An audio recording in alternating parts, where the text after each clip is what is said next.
Welcome to the Keep Moving Forward series. This segment, called The Pain of Mental Illness is Real, features Kate Eifrig. Logo for Amper's radio station with tagline that reads, Diverse Radio for Minnesota's Communities.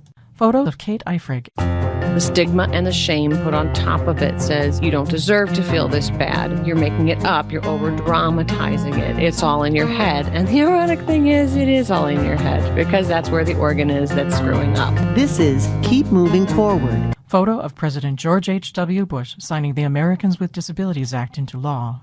Photo courtesy of the George Bush Presidential Library. Let the shameful wall of exclusion finally come tumbling down.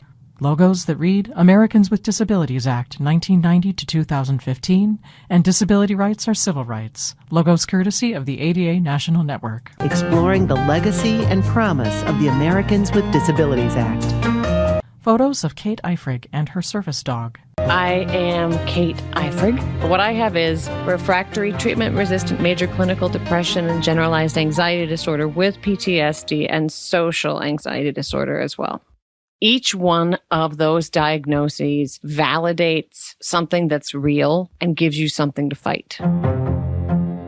I have an invisible disability, but at the same time, it becomes visible when I walk into a room and I have a service dog. When you have a service dog, sometimes people take things a little bit less seriously. It cutifies the disability, which is really painful for people with mental illnesses where you feel that you're not sick enough to be taken seriously.